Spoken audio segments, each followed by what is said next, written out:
Ladies and gentlemen, we have to start.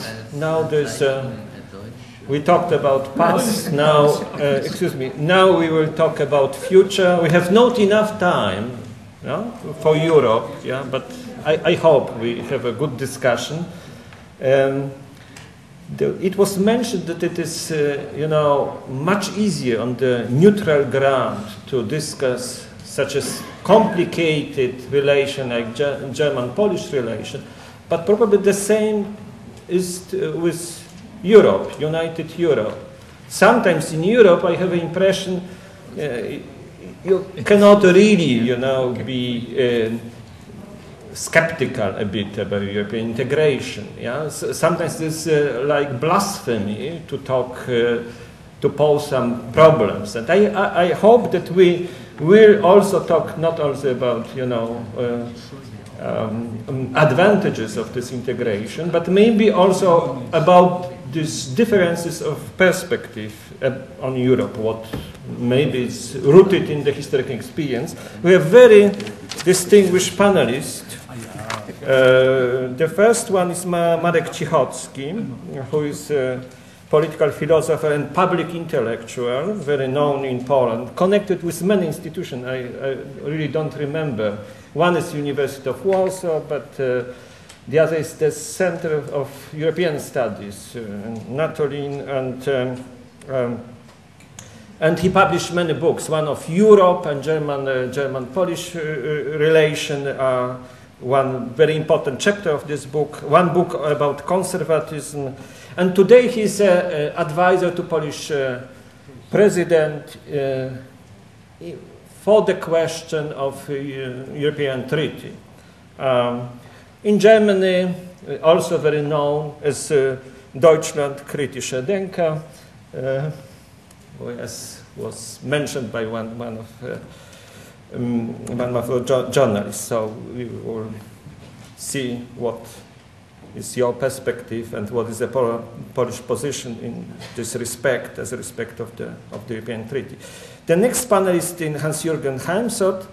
I know that you were born in India, what was unexpectedly, yeah, but many also educated in New York partly, and since many years in German Foreign Office, in Moscow, in Mogadishu, and then from Mogadishu you moved to Warsaw? Or I was in Brazil in between. In Brazil in between, yeah.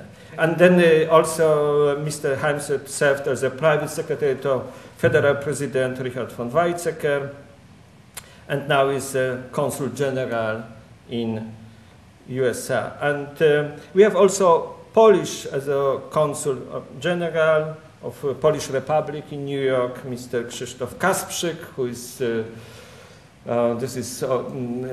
since many years also in the service of Polish diplomatic service in the Foreign Office, 16 years. But before he was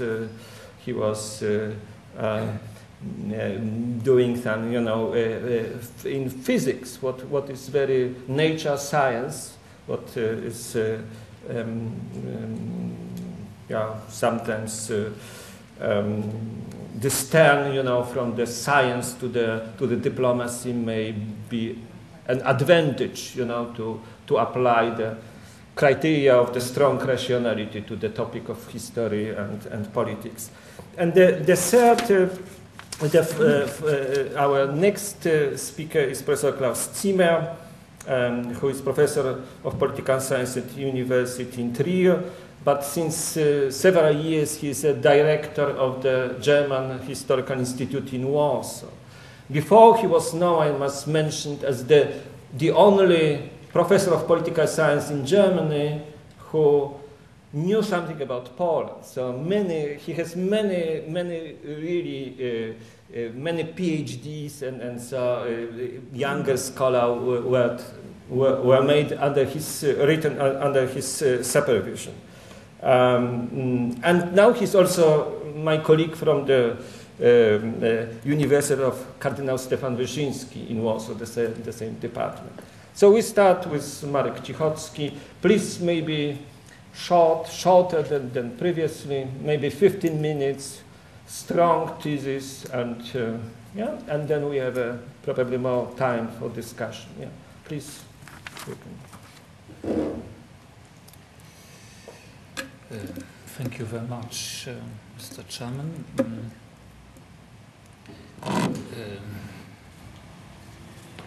Mr. Heimseth has offered me a cup of coffee, so I have to limit my criticism during my presentation. But first of all, I would like to stress that I'm mostly interested in the Polish-German relations, not in the Polish-German reconciliation.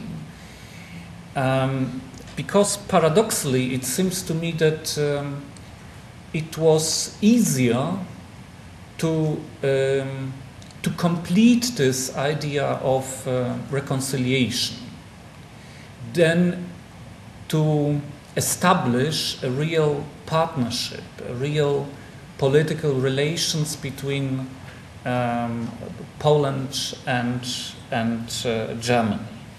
I think that was Professor Krasnodębski who said, thank you. This is assured.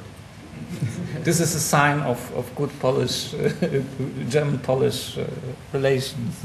Thank you for and reconciliation. In that sense, what Professor Krasnodębski said some weeks ago, I think during this conference in Warsaw, we are reconciliated, and that's not the main problem in the Polish-German relations. We are reconciliated, and now we have to open up a new chapter, which means to be able to discuss different problems, different issues, each in its own manner, and to communicate it and to try to understand it. So, first of all, the Polish-German relations are important, not only because of Poland and Germany, but, and that is my second point, because of Europe and because of the European Union. It seems to me that these relations are now decisive for future of Europe. I know it very well that not all are aware in Germany and also in Poland of the importance of these relations for the future shape of Europe, but it seems to me that without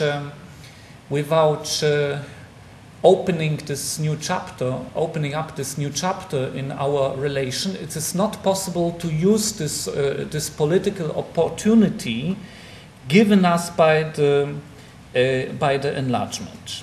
Because enlargement to me is not the end of the whole story, but it's just the beginning of the whole story. And this is maybe the main difference between my point of view and this older generation in Poland, which was so strongly involved in the reconciliation, the Polish-German reconciliation, and also in the process of the enlargement. What doesn't mean that this the beginning of the whole story? I think that there are three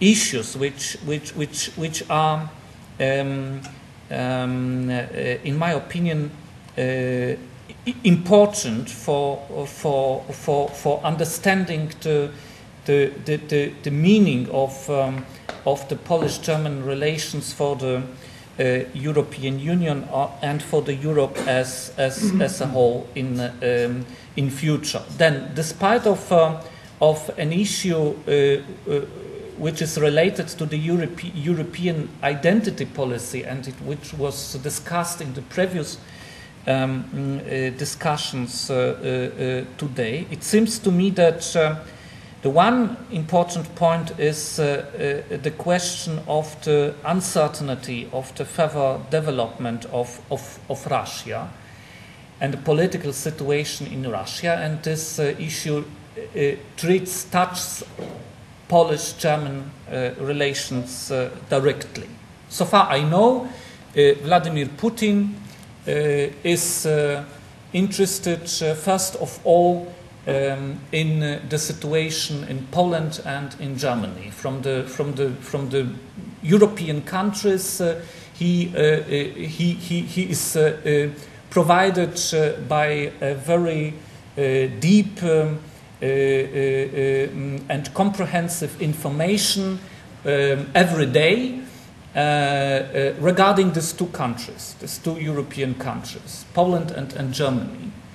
And I think this is a good reason why it's so. Because I think these two countries are, also from the Russian point of view to Europe, these two countries are decisive, and the situation in these two countries are decisive also for the European policy of Russia. The second issue is the problem of the leadership in Europe. This will be the most difficult problem to me because of this cup of coffee. And the third issue is the future of the transatlantic community, which is also decisive for Polish-German relations. And now, my first point, Russia, that point was also discussed, so I will only point out these elements which are important according to my assessment. First of all, energy security and energy policy. This is a challenge. Is Poland and Germany able to cooperate in this energy policy? And my answer is, so far the previous policy is concerned, I am rather pessimistic. And of course, it's not that pipeline project is something which determined our situation now and our approach to this problem in Poland, but also in Germany. In Germany, this is the problem of the industry, which is very strong involved in this project and is very influential in the political sphere. And this is a project of some parts. I wouldn't say the whole, of course, but this is a problem, of course, of some parts of SPD. And the way in which this political party would like to pursue the policy toward Russia in future. The second problem related to this Russian issue is the stability of the post-Soviet region, and this is the question not only of the relations between the European Union and Russia, but Germany perceives Russia as a partner in stabilizing the whole post-Soviet area. And my problem is, have we really the same approach, we Europeans and the Russians, to this region? Of course, my answer is no. This approach is quite different. And what we have to clarify with Germany is what we really understand in details under this notion, the European neighborhood policy. I know that it was such idea launched by Germans at the end of the last year, this project of ENP Plus. Then it was suddenly stopped. And my impression is now that, but maybe I am wrong, that the German policy preferred to a contact with the Russian partners in creation of the European neighborhood policy than, for example, with the Polish partners. But as I said, maybe my assessment is not correct. And the third problem regarding this Russian issue is the question of the consolidation of the Central Europe with the West Europe within the European Union. And this is not only this whole story with meat and embargo, this is also the problem of Baltic states, energy policy. And this is the question, to what extent, for example, Germany, as the maybe most important country in the European Union, politically and economically, to what extent is Germany ready to be involved in consolidating this part of Europe within the European Union, which place, of course, Germany in a conflict with Russian interests, for example. Is Germany ready to risk such a conflict, but in favor of consolidating the European Union or not? And my conclusion to this part of my presentation would be, I think that what we need is really an Eastern policy, but I think that faced with these questions and with this need of clarification, what is the German position, what is the Polish position, this Eastern policy will not help us very much in consolidating this Eastern policy at this stage. Maybe in future it will be easier, but now I don't believe in it. The second point is the leadership in Europe. So maybe I will take first this coffee and then continue. I think I was attendant this 70th anniversary of the Rome Treaties in Berlin, and something was clear to me. Merkel is not Kohl in political sense, of course. It is not true that Merkel continue the policy, the European policy of Helmut Kohl. Why not? Because Helmut Kohl, in my assessment, he tried to keep the balance between Germany and other European countries, small or big, but with all these countries before the unification, and he tried to do it even after the unification, and maybe it was the reason why he failed in the elections with Schröder. Merkel is ready to lead, in my opinion. She is ready to play this role of the political leadership in the European Union, and the situation is is very helpful to fulfill this project of the leadership,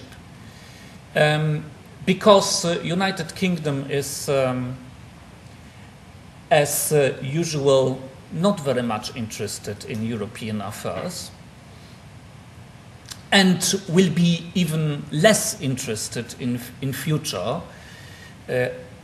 if we can foresee the political development in the United Kingdom. France, of course, everyone expects the outcome of the elections in France, but I think it doesn't count in that sense that France will be devoted to its splendid protectional isolation in future, and will be not very much interested in European affairs also. So I think that this is a free space for Germany to play this role of the leader in the European Union. But I am afraid that, despite of the fact that maybe Germany is prepared and ready to play such a role of the leadership in the European Union, I am rather pessimistic whether the European Union is ready to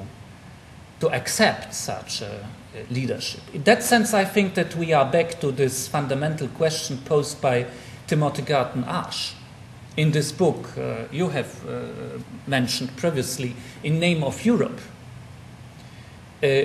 We are back to the question: what is the future?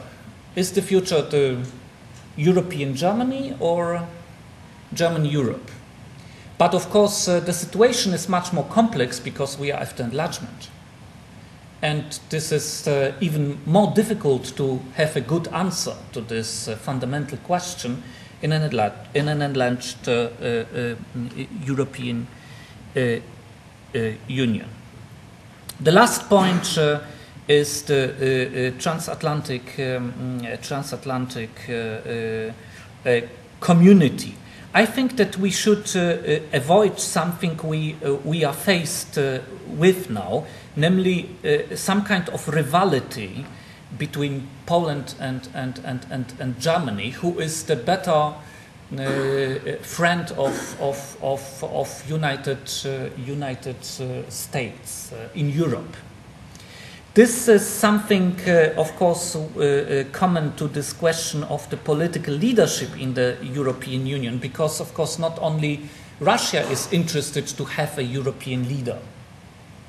Also, United States are interested in having a European leader, a country which will lead Europe and which the United States can contact with to deal the European problems, not with all these small countries, Czech Republic, Belgium, and it's so complicated. It's much more simple to have one partner which is responsible for the whole European Union and which acts in name of Europe. So I think that if we take, for example, the whole discussion on the missile defense system between Poland and Germany, of course there is also a problem of the security of Europe and of dividing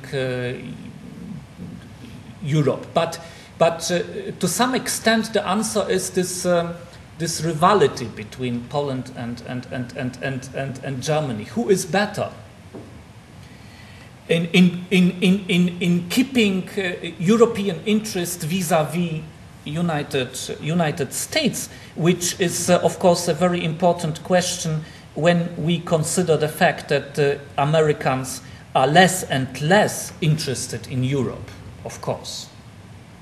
And this is what make the people in Europe threatened, that America will lost the interest on Europe at all.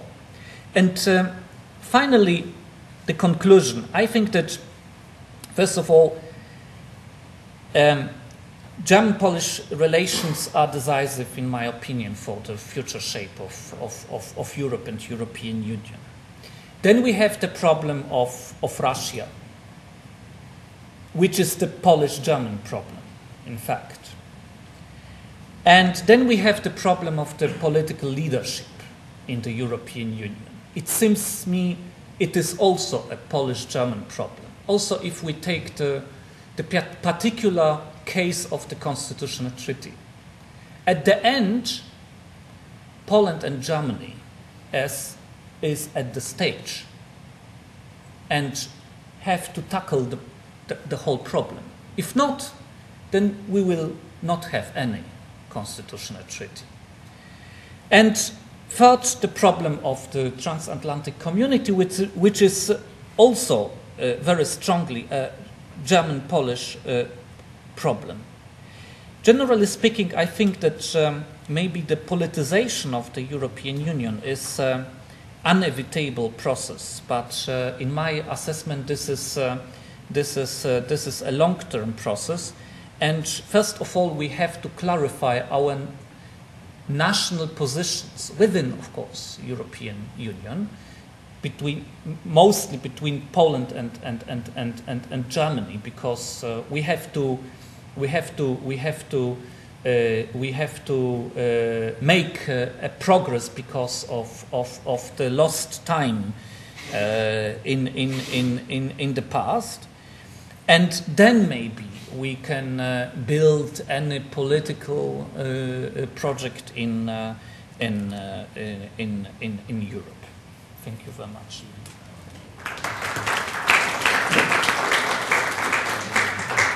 Our two diplomats in Palm promised to be not too diplomatic, so you can answer. I first have to admit that in 10 years in university, I think I never was in an auditorium at 5:45 on a sunny spring day. So seeing all of you here, I must say you all must be aficionados, enthusiasts of German-Polish relations or German-Polish reconciliation. So I feel absolutely at the right spot to be together with you.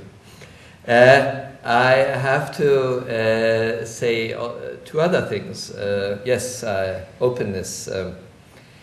I'll try to be non-diplomatic. I am not dealing with German-Polish relations in my function, which I occupy today in New York. So I'll try to be open, and please forgive me. And second, I didn't have the long flight from Warsaw, from Berlin, so I didn't prepare a long manuscript and just speak freely. But don't rejoice, because people speaking with manuscripts always speak shorter.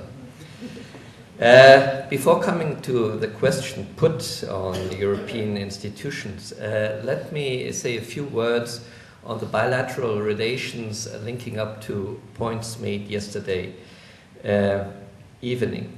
There was this nice picture of Germany and Poland both looking west, and Germany in that way showing Poland its back.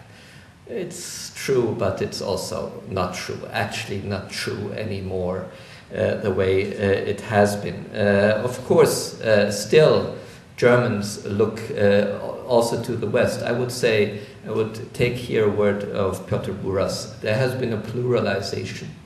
But when I see even today here in New York, young people's interns in the consulate, they have spent half a year in Warsaw and so on. There's so many students now attracted to go to Poland, and I would say there is a big number of Germans interested in Poland, and probably more than from a lot of other European countries. There was also the point made, yes, 600 school partnerships, yes, but with France you have 2,000 and so. Well, it's always a question, glass half full and glass half empty. But if you know that we have 700 school partnerships with the United States, Poland being a country more than 3 times smaller than the United States, you're at that level. So it always depends on the perspective. And even it's 4 times more than we have with Great Britain. So I would say what has been done in German-Polish relations from 1990 to 2000 is incredible and should not be underestimated but used. This comparison with France. You know that German politicians around the year 2000 always used to say we want German-Polish relations come to the level of German-French relations. I don't think they're still saying it. Why not? Because it's a question of how you take this question up. German-French reconciliation was not a bottom-up process. It didn't come out of the heart of the Germans or the French. It was a top-down process by the governments. It was political will which made it happen.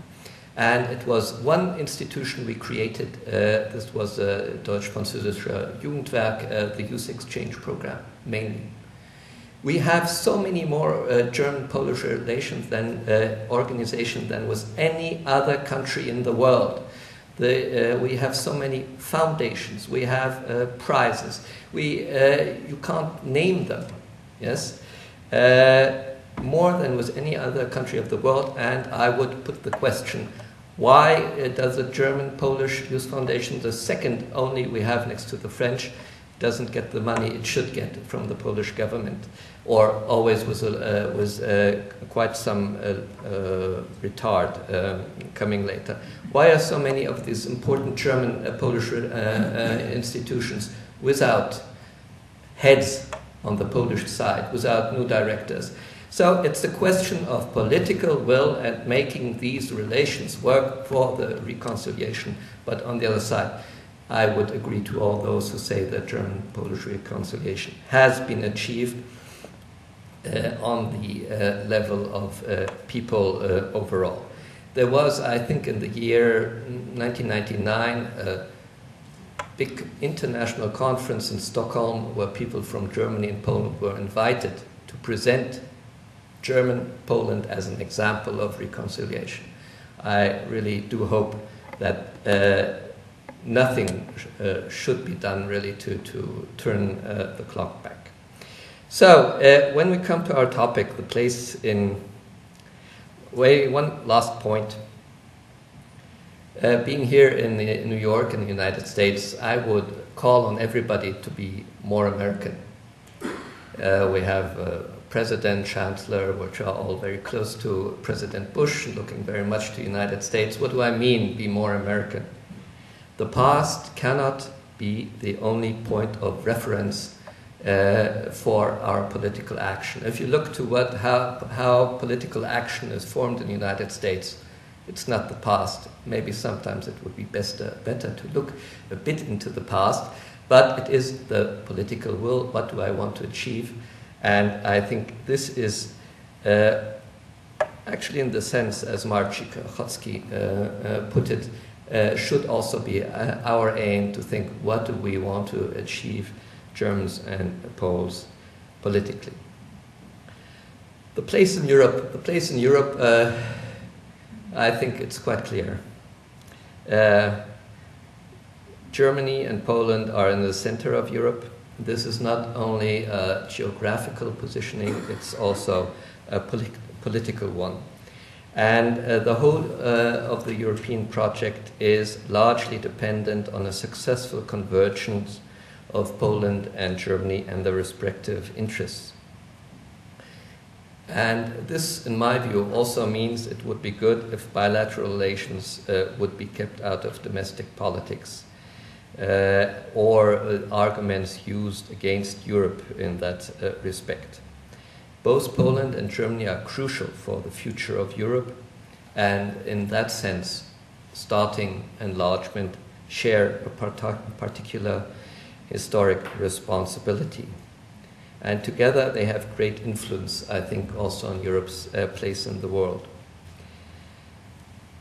All of European post-war politics show that skeptics, those who always try to slow politics in Europe have had no influence. If you would read what British diplomats said at the signing of the Treaty of Rome, it really nowadays makes one laugh.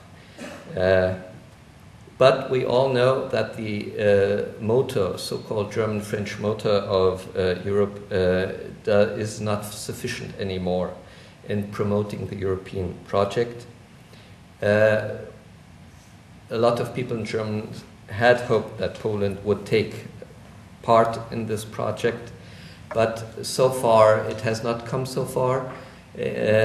Partly, I would say, because of the fixation in Poland on this problem, so-called problem of asymmetry, a word I hate in German-Polish relations. Germany has no symmetric relations with any country.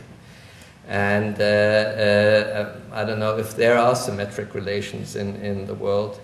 Essential in the European Union is not really how big you are, but the role you play. I would say Luxembourg, even though it's a minuscule country, has always played an important role in the European integration process. Germany itself, I would say, has always been a mover and an important promoter of the European idea. In a certain way, it has been a part of German raison d'être, and it will be. And the question was, why do people like Geremek and others, Kwasniewski, have such an important role in German politics? It is simply because, for us, the European project is in the center of politics, and these people inside Poland have been European movers. And it's not the question of their individual relationship to the past, which is in the forefront of German thinking. And I think it's important also for people in Poland looking to see that the commitment to the EU lies at the core of German politics. And I do hope that Poland will become more and more one of the movers which promote and advance the European Union and the European idea. Mark Zsikotski said, and I would try to speak about some of the topics he raised, vision of European integration. He said your enlargement is a beginning, and in a certain way it is, and I support this. It is today essential that we make the integration of the new member states into the European Union work. We should not underestimate the strains that this admission has put on the European Union. And of course, it also raises a question of numbers and leadership, as it was put. Formerly, we always said, well, NATO. NATO is a clear thing. NATO, there's one shareholder with 51%, that's the United States.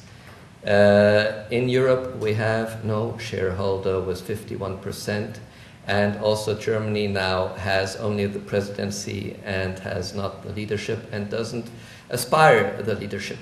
But what we need is a structure which makes it possible to achieve things. Possible, as we say, Gestaltungsfähigkeit in relationship to Verhinderungsfähigkeit. It must be easier to achieve things and not only to make things not happen, which is always very easy in such big organizations. And that is why we need the still so-called constitutional treaty. I think it's very important that we had the Berlin Declaration, which was supported by the 27 member states in fixing a deadline to come to a sort of new basis of our functioning, of our structural functioning, and making the integration successful.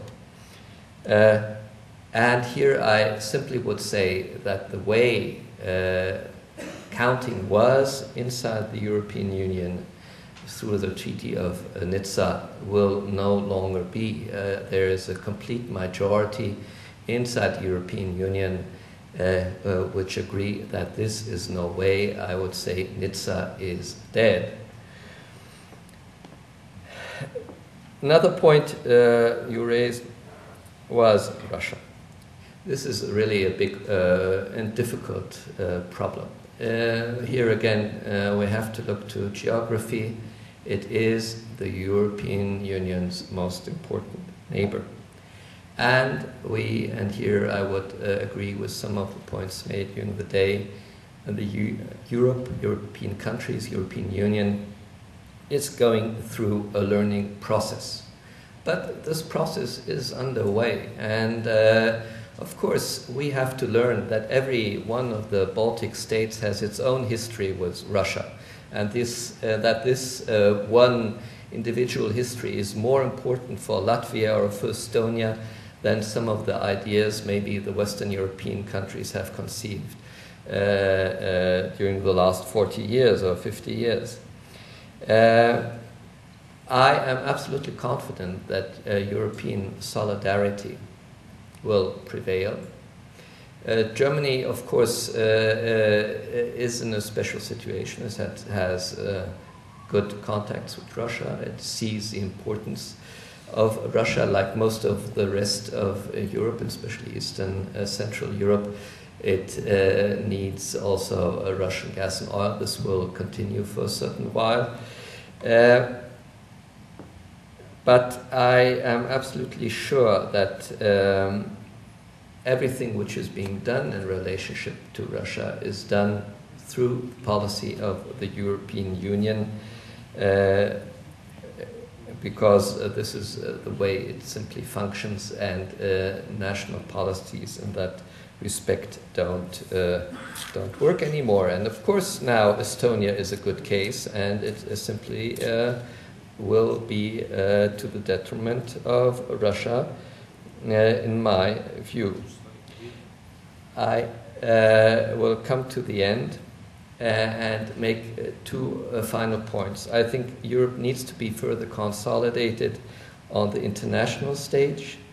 There are so many areas in this world which ask for a closer European involvement, and I think Chancellor Angela Merkel has shown that this can be fruitful and useful, and that it is important that the European Union plays a role, like in the Quartet, when it comes to Near East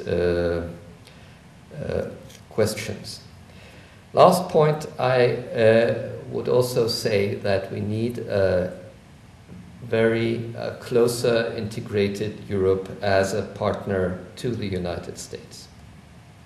It's not only like Poland and Germany having close values, close interests of common nature with the United States, but I also have to say that in the time when some people were speaking of old Europe, new Europe, never were really the interests on the world scale of, if you look at the functioning of the international arena, Poland and Germany further apart than Poland and the United States. When it comes to the role of the United Nations, when it comes to the International Court of Justice, when it comes to questions more of human rights and so on, there is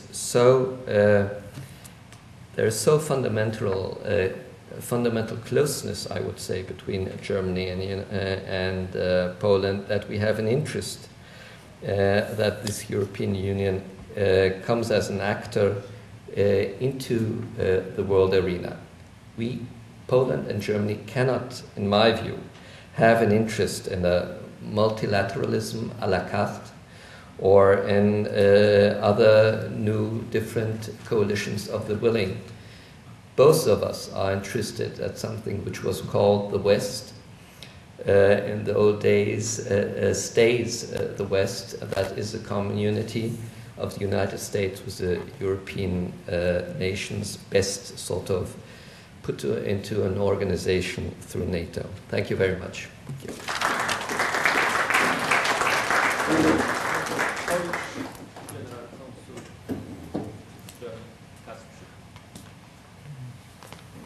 Yes, good evening, ladies and gentlemen. This is always this fatal destiny of one of the last speakers that has to do anything, double somersault in front of you to keep your attention. And in addition to that, my ability of speaking is pretty limited. Can you imagine that 4 hours ago, when having a very nice Greek salad in one of the Greek restaurants at Murray Hill, I broke my tooth on the unpitted olive, despite assurances of the waiter that the olives have been carefully pitted. So probably I will have to apply for the new directive of the European Commission that right after we finish improvement of resizing bananas, we probably should engage ourselves into the process of correct pitting olives in Greece. I'm sorry, but half of my face is really frozen, and I have some difficulties with expression. I'm also a humble consular servant. I do not participate in policy shaping process in Poland.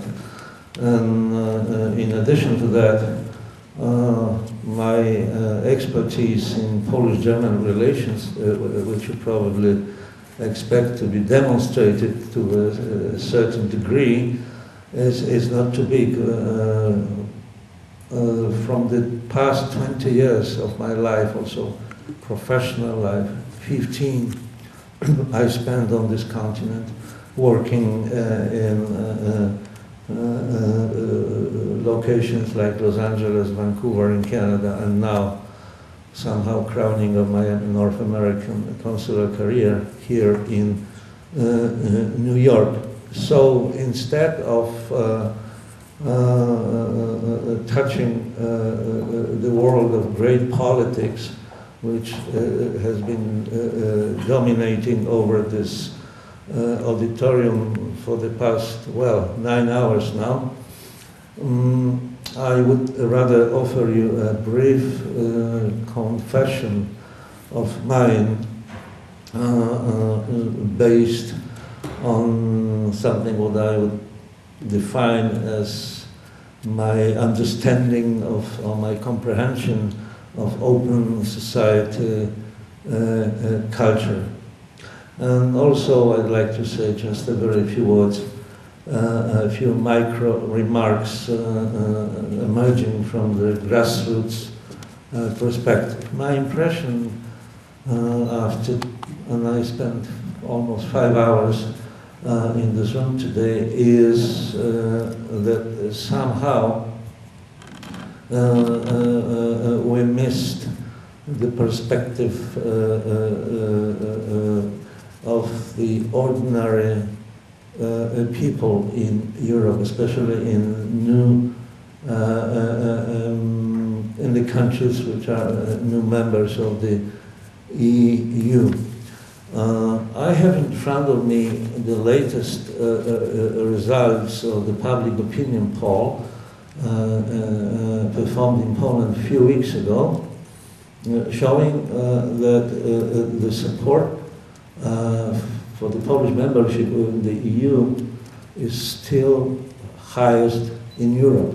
And at the beginning of April was close to 70%. In addition to that, another 20% of people in Poland take it for granted, saying that it's neither nor bad. So it means that it's something which is as natural for them as water and air. So it means that out of the 10 people in Poland, 9 in fact supports our membership and feels benefits coming from that. I'm mentioning this figure because for me it's a very important figure, very important pre-assumption on which I think many trends and processes in shaping foreign policies should be based.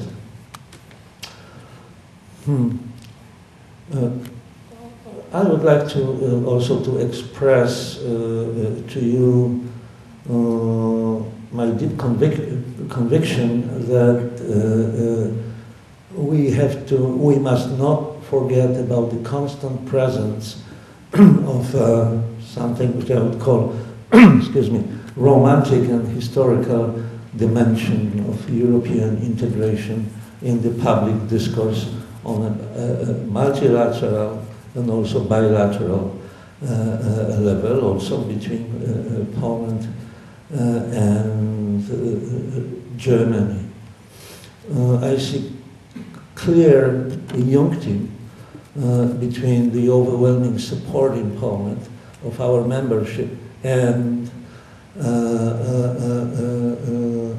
reshaping or redesigning under these new circumstances our relations with several countries, with Germany number one. And I'm also privately as a person, as a citizen, a little bit fed up with over-saturation, the present situation with history. Too many details, maybe. Of course, the discussion is needed and has to be ongoing, especially when our mutual history is so rich and had so many painful moments. But sober looking into the past, I think, should be seen mostly and mainly through the prism of the benefits for the future. The eyewitness war generation is living the scene right in front of our eyes. In 1945, my mom was 18 years old. 2 months ago, we celebrated in the city of Krakow her 80th birthday. So it means that certain circle of the post-war history for the eyewitness generation is almost closed. It has been concluded. And it also means that quite soon we will have to deal solidly with the substance of history. So I think that it is our duty to summarize it and shape the history as, I like the term from computer language, user-friendly, with a decent balance of the past, understood not as a burden, which for decades characterized any discussion about Polish-German relations, but as an unavoidable experience of nations which have been instantly given a miraculous chance, unprecedented in history. This is why I strongly oppose and even reject attractive, but maybe only at the first glance, beau mot expression of a kitschy odor of the early 1990 Polish-German reconciliation. Amazingly, this criticism originated within the younger intellectual formation of many public figures in Poland and scholars. And I have an impression that they simply take current landscape of Europe for granted. I'm sorry, but fresh and virgin flavor of freedom and hope at the time of the Berlin Wall falling cannot be replaced by anything else.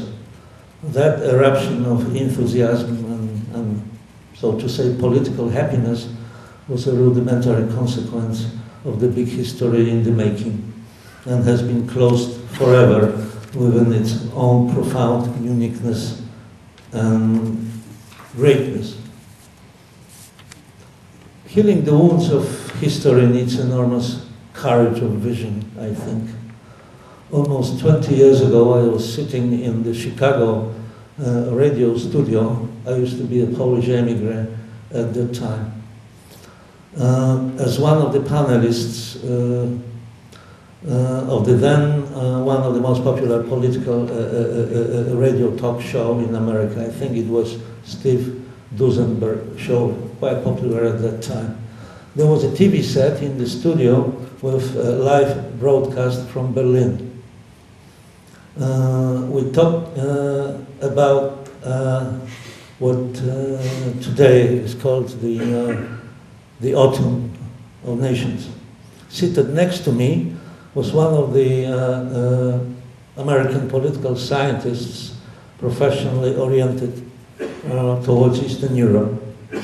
Just the previous day, he had arrived from Bucharest. As we were watching cheering crowds under the Brandenburg Gate and listened to the hammering of the wall, this Sovietologist said with deep sorrow that Romania is years behind and there is not a single chance for a change in the foreseeable future. Less than 3 months later, Ceausescu and his tyranny was toppled. So let us not forget that the vision needs courage. I think that the vision of Europe solidifying the wonderful gift of history needs courage and maybe even at least 180 degrees perspective, if not 360. It needs openness and empathy. So if I said at the beginning that I'm trying to express my own personal kind of ode to joy, let me call myself that I feel proud to be the citoyen of the new old Europe. I and many of my friends feel very comfortable with it, and this is what we have been repeatedly telling our children. So, mutual trust, confidence, building common power, solidarity in diversity. I know it all sounds like a slogan, but it is not. Adding a pinch of romanticism to the realpolitik, hard belief that this time history will not repeat because we have contained it within its own self. This, I think, draws an outline of a general message that we owe to the upcoming generations. Mieszkam w Krakowie. I live permanently in the beautiful ancient city of Krakow. But at the same time, I feel a little bit like ich bin ein Berliner. Thank you.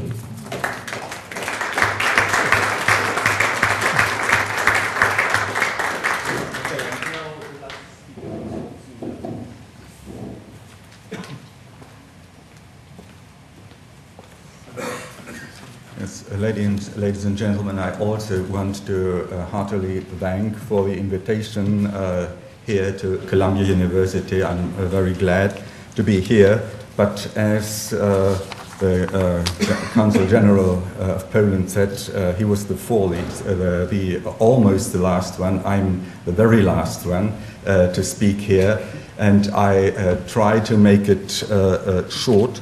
I would like to first outline some problems evolving or concerning the general development of the European Union, the European institutions, and then in the second part deal with what I've been able to observe from Warsaw, the importance of soft topics in not only Polish-German, but also in general European relations concerning especially the Eastern part of Europe. No other state was, after 1990, so vividly interested in integrating Poland into the political, military, and socio-economic cooperative structures of the West as had been Germany, and this for good reasons. The old Federal Republic had been surrounded in the north, the west, and the south by neighbors with whom reliable, foreseeable relationships had been established, a fact which is important not only for security reasons, but also because Germany is highly dependent on export and a stable framework is necessary for foreign trade. After 1990, therefore, Germany supported Poland's intentions and Poland's plans to become a member of the Western community as much as possible. Poland, on the other hand, was trying to safeguard its independence from the Soviet Union and later Russia by becoming just an integral part of the political West to which the country had been belonging since centuries by its history and culture.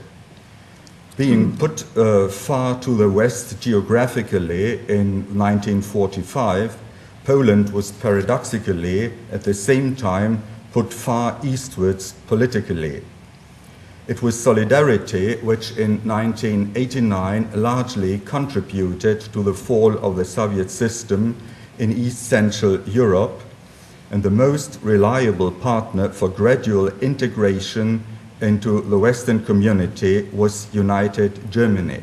Already in 1990, the slogan of the German-Polish Community of Interests and Values was formulated, which proved to be true through all the 1990s.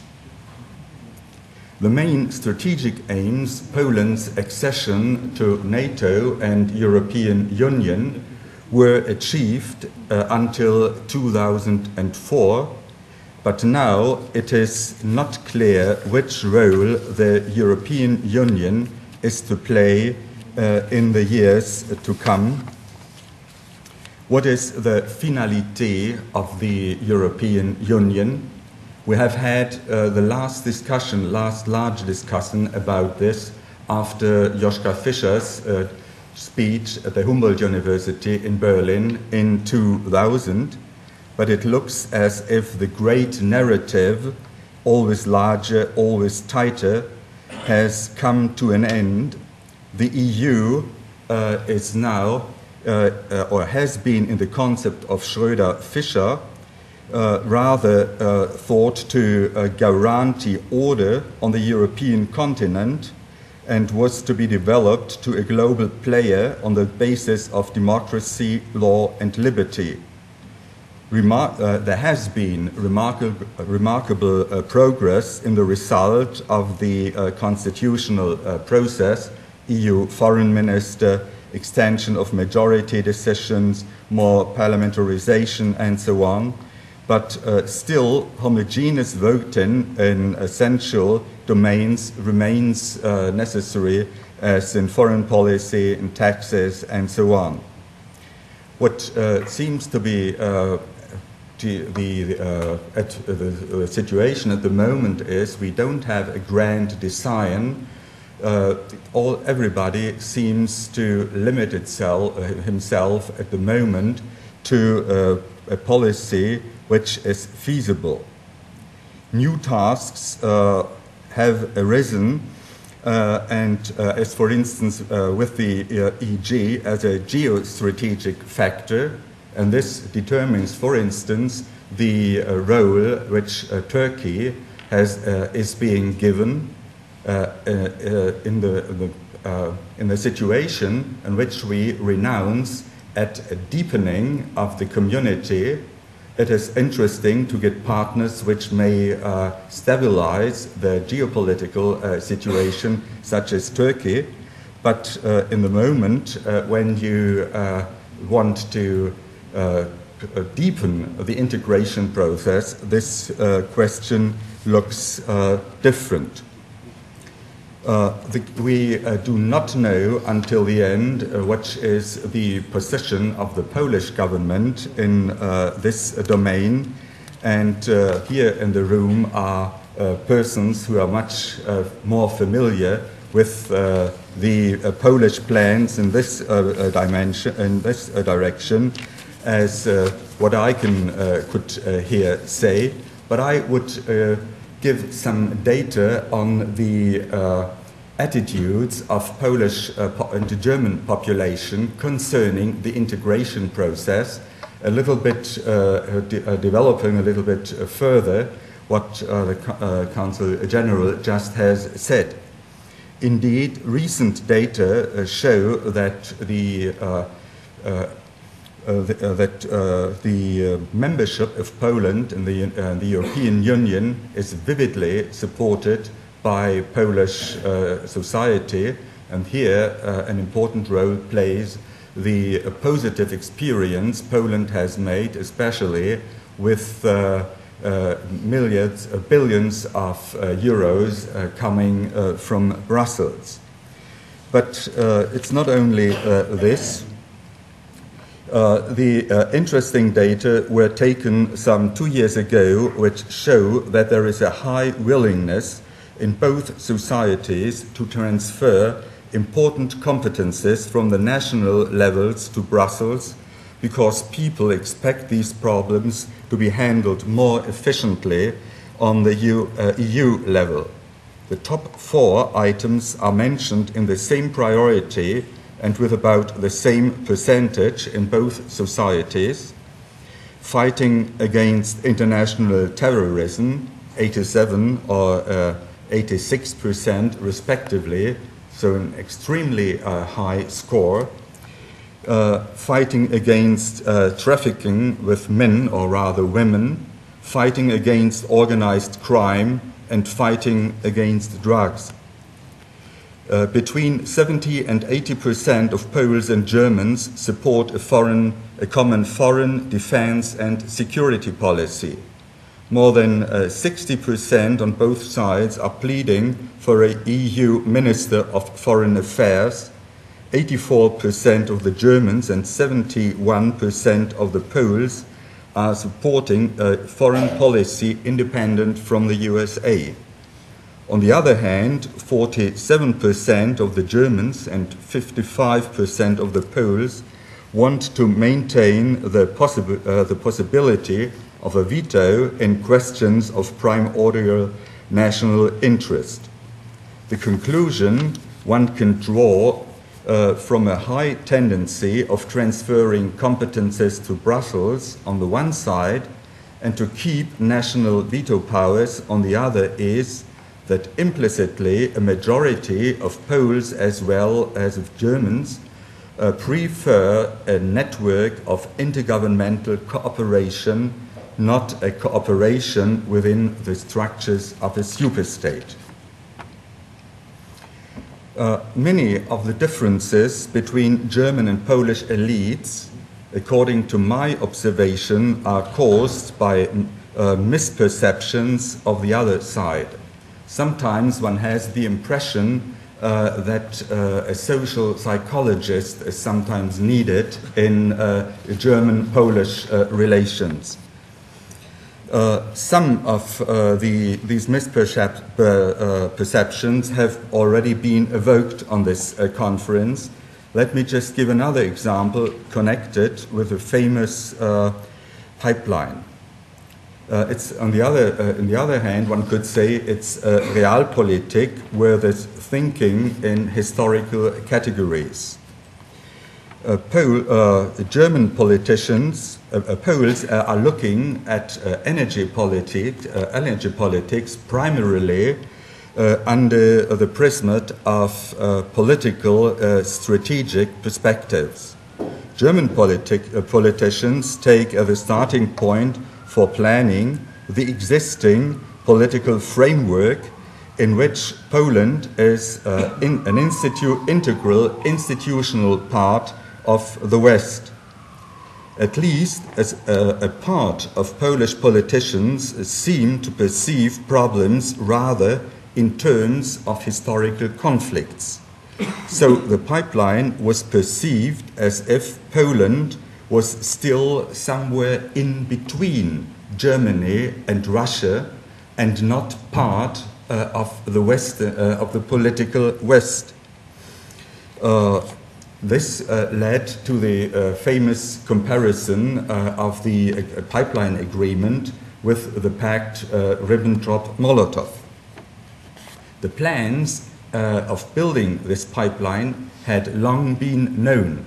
I had even read in Polish newspapers a couple of years before, but Poland had reacted upon these plans only in the final phases.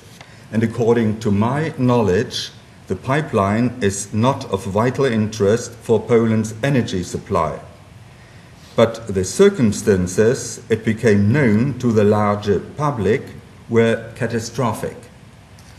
Federal President Köhler was in Gdańsk at the 25th anniversary of Solidarity's founding, and there he said, "We are friends now, partners in the European Union, and we'll have a permanent dialogue, and nothing that will be important for Poland will be decided above the heads of the Poles."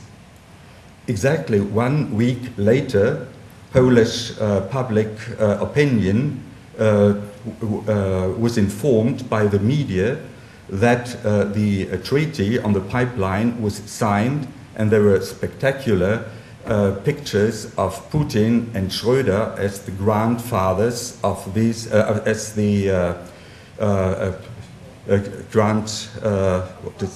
the godfathers of this treaty, which was for the Poles. For me, it was clear what the reactions in Poland will be, and one must say there was a striking lack of historical sensibility on the German side. In the future, in my opinion, soft topics will have an important impact upon the relations between countries like Poland and Germany, but also between Poland and her eastern neighbors. What is necessary, that is, building confidence between societies which had been divided by the Iron Curtain, or on the other side, on the Soviet side, where had been pressure from the Soviet side not to discuss critical problems. And this demands unspectacular, everyday work on the level of civil societies. We must better know each other. We have to discuss about conflicts between our societies in the part of the former Soviet bloc, of conflicts originating from the Second World War or even from the time before. These difficulties or these problems had been frozen and have come to the outside very vividly after 1989. The most tragic example was Yugoslavia. There have been very positive examples on the German-Polish side, for instance, on the Commission of School Books, which has since 35 years discussed at the beginning, under sometimes very difficult circumstances, bilateral relations in history, and what has been gained in the course of the years, and now we have a change of the generations. This is really confidence between us. We are partners now, we trust each other, and this is something you can't decree from above. Germany has founded its historical institute in Warsaw in 1993 in order to better research Polish history. We know that our knowledge on Polish history is limited. We are very glad that last year an institute, a Polish institute of the similar type, has been founded in Berlin. And we have to integrate, now that Europe isn't divided any longer, we must integrate also, and this concerns especially the West, we have to integrate parts of the history of the eastern part of Europe also into our history. For instance, it is remarkable in the European context, in comparative perspective, that given a proportion of the Schlachter, that is the gentry, of 6 to 10% of the population, already since the 16th century, early forms of general franchise developed in a degree from which, for instance, England at the beginning of the 19th century was far away. Little is known in Western Europe that in the development of human and civil rights in a European perspective, the Magna Charta had a Polish equivalent in the Constitution of Neminem Captivabimus of 1434, or that the Constitution Nihil Novi of 1505, in which Parliament got the King's agreement that nothing that concerned Parliament could be introduced without its consent, anticipated aims of the Glorious Revolution in England and of the American Revolution of 1776. We have, moreover, we should look that there has been a lot of positive examples of cooperation between Poles and Germans in the now Polish Western territories, the former German territories. A striking example for me are the towns of Gdańsk and Wrocław. Wrocław is exposing its multicultural heritage when it celebrated its millennium, 1,000 years of the Diocese of Wrocław. It invited two British historians, Norman Davis and Roger Moorhouse, to write the history of this town. A German historian, Gregor Thum, wrote a book, a very big book on how the German Breslau became the Polish Wrocław, and this book has been translated into Polish now, and the city office of Wrocław is promoting this book because it presents not only an interdisciplinary approach, but also shows not only the problems of the German population, but also which problem, for instance, the Polish administration had to implement Polish administration in the town after 1945.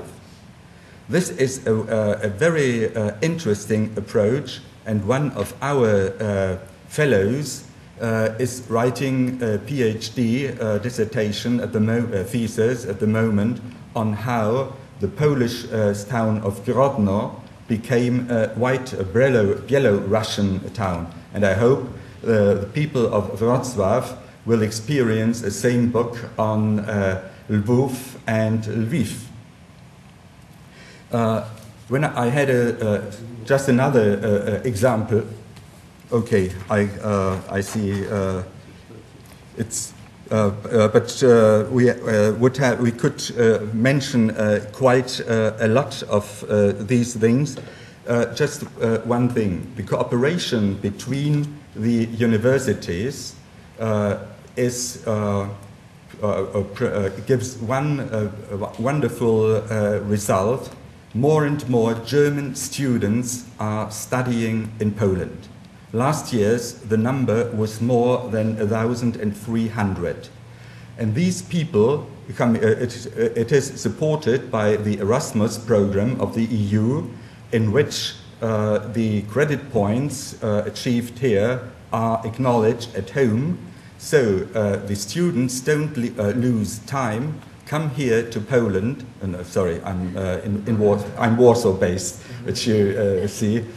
Come to Poland, and they get to know. I think this is very important in the long run, because we are partners now and not looking only to the west, but also to the east.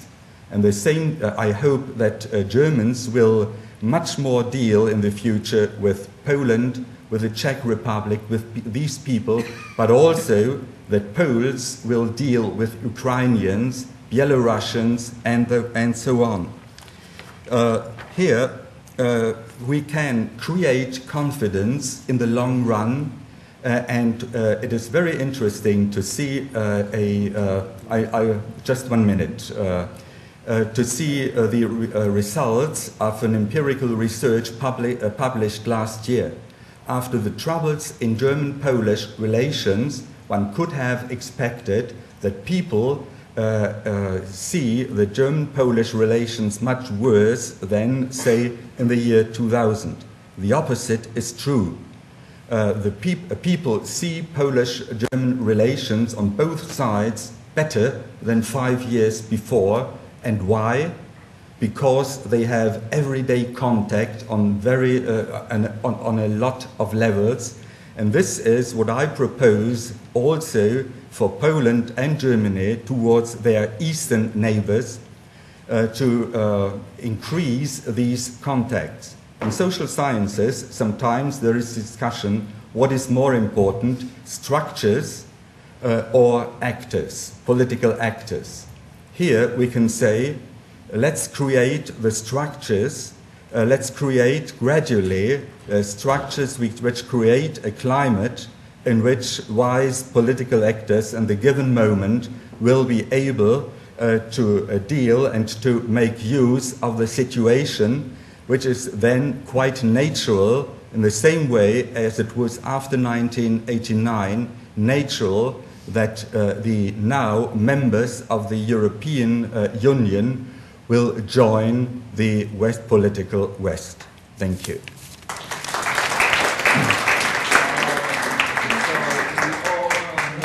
Tired, but I hope we have still time for short questions, 15 minutes maybe discussion, if there is any need. Yeah, Mr. Zaleski. Thank you very much once more. Congratulations for the last panelists. It was really inspiring, and if you let me, I would like to make 2 comments. First comment is on the current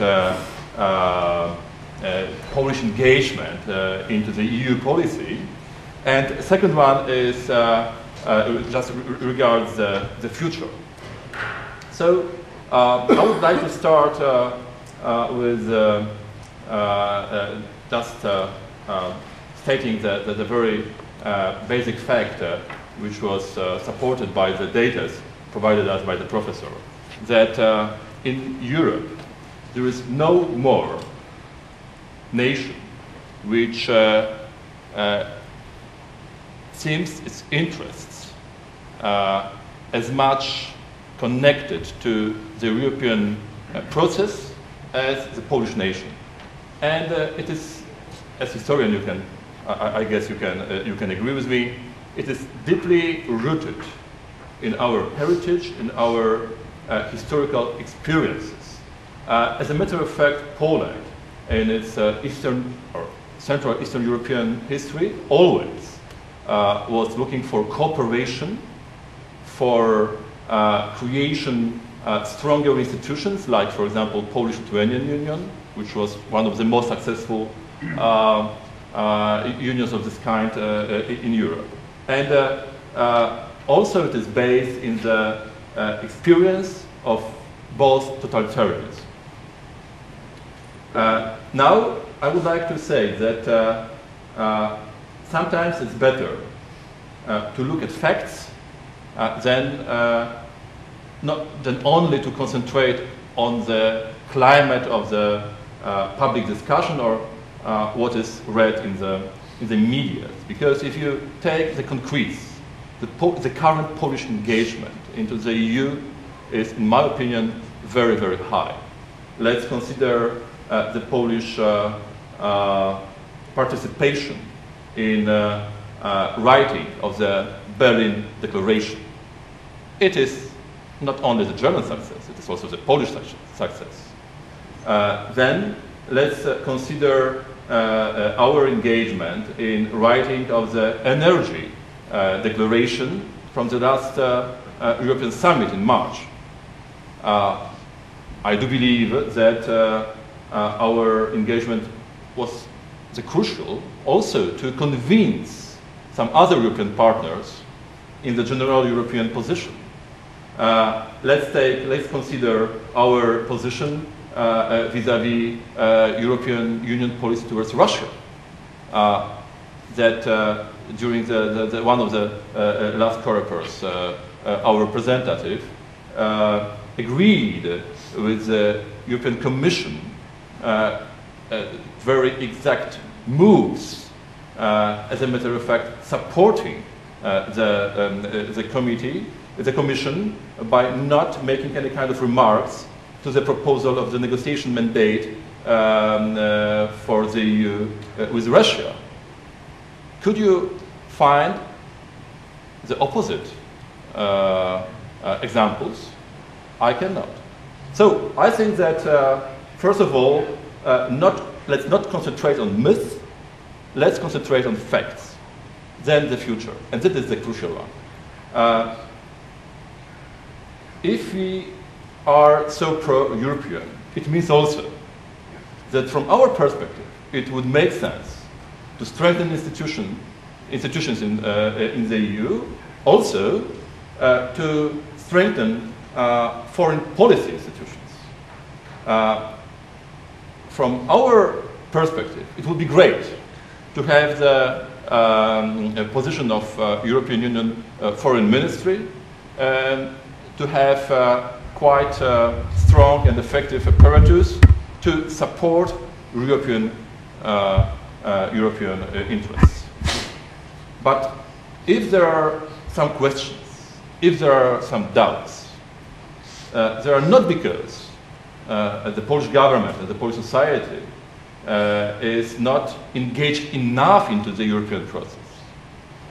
We are facing a very important debate at the moment, maybe, which had not been enough formulated or enough structured. And I would like to make a small simplification, so please forgive me. But when, during one of the last panels, we discussed the problem of realpolitik and the politics based on values, that is the fundamental question for the whole European Union foreign policy. If it should be based on realpolitik, or whether it should be based on values. And that is the difference between Poland and Germany. The Polish history, the Polish foreign policy, also from today, is closely, strictly based on values. And that is something what, in his very inspiring presentation, said Mr. Gowin. The problem is, Dr. Gavin said that the problem is that the current support, the current Polish support for Estonia just comes from the idealistic, based on values, believe in the fight for freedom. And on the opposite side, when I asked the question to my German colleagues, what is the role of realpolitik in political thinking in Germany? And the answer was, there were two different answers, but there was something what connected that still realpolitik is very important in shaping the political ideas, also on foreign policy, in Germany. It is contradictory. So, if you are talking about the common foreign policy, it cannot be based on realpolitik to be effective. It should be based on values, because the EU is based on values. If we base it on the realpolitik, we are coming back, one sentence, one last sentence, we are coming back to the 19th century. Policy, and the EU is not about it. So we have to decide. And please believe me, having the, being convinced that we will create the foreign policy based on values, Poland will be 100% for it. Thank you. Yeah, this is really a short comment. I enjoyed very much what Marek Sichocki said. Some of his ideas, I think, were right, some were wrong. They were always interesting and thoughtful, as always. But one really made me laugh. That is what you said about undue or unfair competition for the Americans' favor. I mean, for years you have told us and complained about Schröder's anti-American, and you were right. And now you tell me that you are jealous of how close Angela Merkel is to George Bush? Well, that's fun. Okay, and about the text, I wanted to if I allowed, yes, you have to go. Yes. Would you react before you go to? Please. Yeah. What would you say? Would you like to say? No. No question. You would like. Just wait. No, one thing I think, because the title of this conference is Reconciliation and its Story, I have one postulate. Never again to speak about reconciliation. So, because, you know, there's also, you know, probably there's a division in Poland political, but it is not division between people who are for and against, as really, as we can say, so, and to start to talk about politics and policy. Wrong, bad, good, and so on, about values, about power also, about freedom, how we understand the freedom. Because I must say, sometimes I'm afraid, so I live, you know, also in western part of Europe, because I ask myself how we Europeans understand political freedom. It is not that partly a kind of European integration can be a danger for political freedom, for freedom ours as citizens. Then the next, I not agree with Markus Mecken that Germany is not interesting, not looking eastwards. No, it's looking in Poland. If you compare this with the United States, so in this respect I don't agree with Marek really, because you know this competition from this global perspective, we are both very small countries. Yeah, but. The problem of Germany is not the lack of interest. I think it's the problem of the United States, lack of interest in Poland, in Central Europe, sometimes. It's a kind of interest. It is, you know, if you look at this, I say nonsense, which is present in the German media, I sometimes wish there would be a less interest in Poland, in Germany. Less interest, yeah, but more competent, yeah. And then the third remark, when I hear politicians, I sometimes have, as an average sociologist, have the impression that they have inclination to magical use of language, yeah, to performative use of language. When they say, like Mr. Heimser, you know, there's no asymmetry between Poland and Germany. Of course there is. You can say there's thousand, but there would be, yeah. So, and I think that the problem today with that, I think from the German perspective, say the Germans really have to rethink its role in the Central Europe. Once again, because it's a new stage of development, there's a new situation, and I think there's some very, till now, useful concept, like civilian power, became totally useless in this new situation, because it is not what we expect from Germany as a European partner to be an object of civilianization. You know, it's finished. It's, you know, it's like with this reconsideration. So this the question as a new, I think, new reflection, new political language, and then trying to understand, because I sometimes really had the impression we think also a little in different categories. What politics about is, what freedom is, what are the dangers, what are the gains, and I think maybe we share the values in this very abstract sense, but there is a question of concretization of these values according to our historical experience. Thank you very much. Thank you, Professor Krasnodębski. I'm sorry. I have a final statement about the ultimate final shape of Polish-German reconciliation. Last Saturday, a week ago, my daughter got married. I attended the ceremony. A French guy in Paris, and it looks like they're moving to Germany. Well, on that upbeat note, I've wanted to do this conference for a very long time, and now it's behind us. I'm sorry that we did not build in another panel, which could have taken place tomorrow, to have just a general discussion without any presentations to discuss these threads that came out during the various panels that we couldn't solve today because, well, they're probably not solvable, but they're worth talking about. And I think that that is the great part of Polish-German relations that comes out of this discussion. This is not Russia and Estonia. This is a civilized discussion between two countries that have learned the ropes and are operating within a system. And you can't always agree on everything, but you can certainly talk about it. That's the great lesson of Europe after the Second World War, which both countries have accepted. A conference like this doesn't happen by itself. There are many people who are involved. We're very grateful to the Kościuszko Foundation, both for allowing us to use their facility yesterday, as well as for paying for most of the costs of this conference yesterday and today.